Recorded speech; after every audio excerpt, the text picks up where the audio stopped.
you clicked on this video, you might be interested in the amenities arms race that is going on in the short-term rental world right now, or you might be interested in getting a short-term rental soon and are not curious if how much money a hot tub can bring in. Is a pool worth it? What about a sauna? Do people wash their clothes at short-term rentals? Don't worry, I'm here to answer all of those questions and let you know which amenities help bring in the most bang for their buck and put more cash into your pocket. Let's talk about it on today's episode.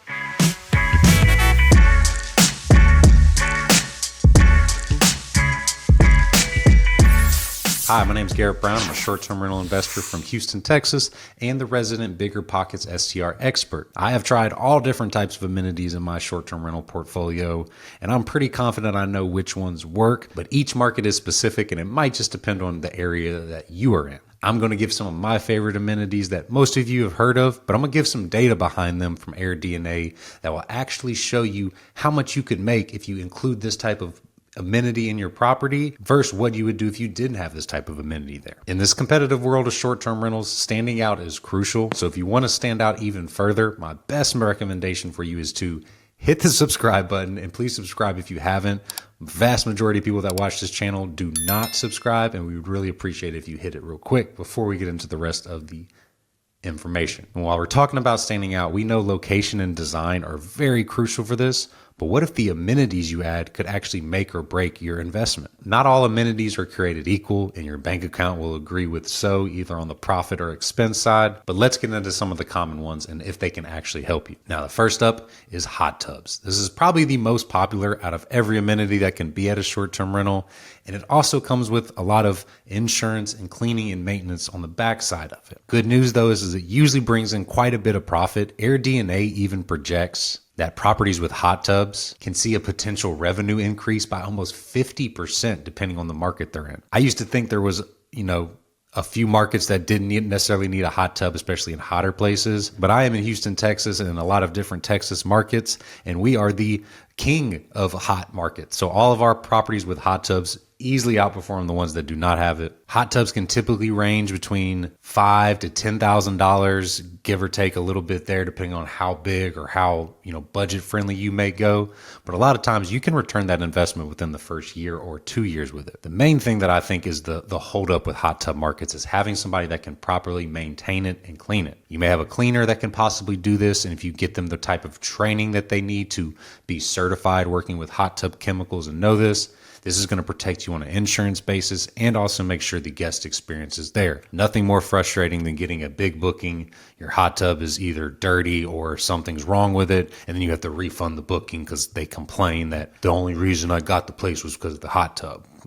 However you handle that's up to you, but it is a buzzkill. The next one that's very popular among Airbnbs is pools. Now, AirDNA data indicates that you can get almost a 20% increase in your RevPAR, which is revenue per available room. So the more rooms you have, if you're gaining up, say you have a house with 5 bedrooms and you have one with a pool, one without a pool, the one with a pool is going to do 20% more per room. This is a metric that hotels use a lot to see how profitable they are in this area and per room, and short-term rentals have started to use it as well. Now, obviously, pool comes with their own costs as well, too, for cleaning, maintenance, insurance purposes, different safety things you need to put into place. So talk with your insurance company to see what the cost will go up if you're buying a place with a pool or installing one. And then also talk to local pool companies to see how much it costs to clean these or what their routines may be. If you're looking to buy a property, I'd always recommend buying one with a pool that's already in there. That cost a lot, and costs have gone up over the years of installing these type of things. But also don't buy a pool just to get one, and then it also have a lot of maintenance and deferred issues to it too, because those are quite pricey. Make sure you have a great inspection of it and that all the things that are coming with it are working properly.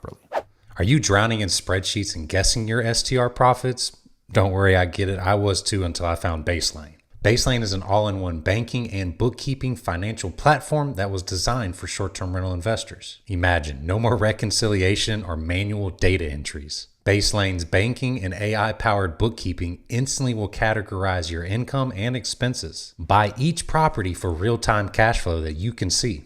Baseline automates all the financial busy work so you don't have to, and you can just focus on what matters, getting more bookings and scaling your business. It's time to take control of your finances instead of them controlling you. Are you ready to automate and supercharge your cash flow? Click the link below for your exclusive $100 bonus. The next one is saunas. This used to only be for, colder climates, it would make sense. But now with the step up in technology for saunas and the different ones that are available out there and pretty unique, I've even seen quite a bit of success in my Texas properties by putting saunas there. People thought I was crazy to put a sauna in at first because you walk outside in Texas and you're basically in a sauna a lot of times.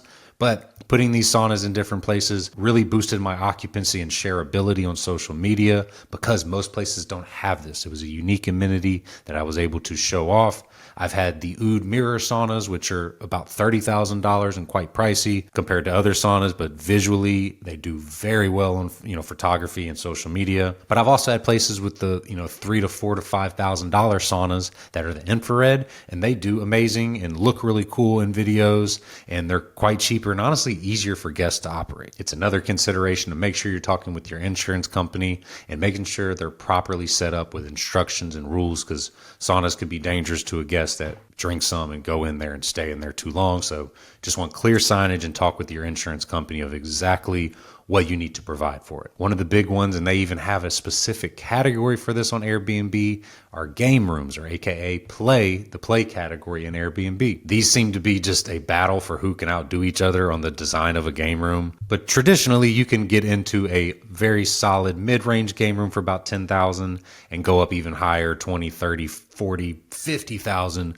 for a more high-end luxury game room. I think these are very specific to markets and areas that families are going to be coming to. Parents want someplace kids will be entertained and can get away from having to, entertain them for a while, and your occupancy and average daily rate can increase tremendously from there. They don't have to go pay to take the kids somewhere to entertain them during the day or, at night. They're able to have a space within their property that, can just entertain them, and the adults can hang out and do their thing in another area. There's no real data out there on how much a game room can increase your revenue because they can all be so different.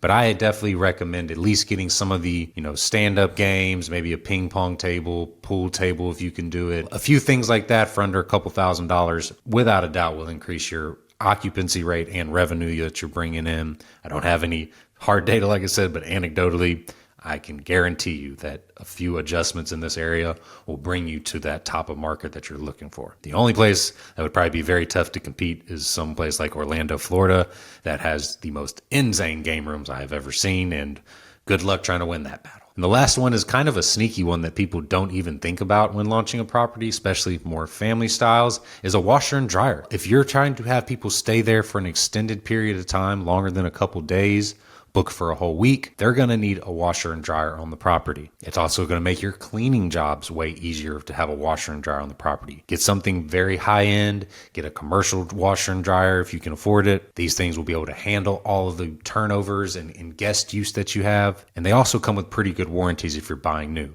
Again, don't have hard data on this, but I can promise you that you may not increase a lot with your revenue because of this, but your guest experience and your occupancy rate will definitely increase. So those are just a quick rundown of the amenities out there. There's numerous ones: movie projectors, putting greens, cowboy pools, outdoor showers, outdoor baths.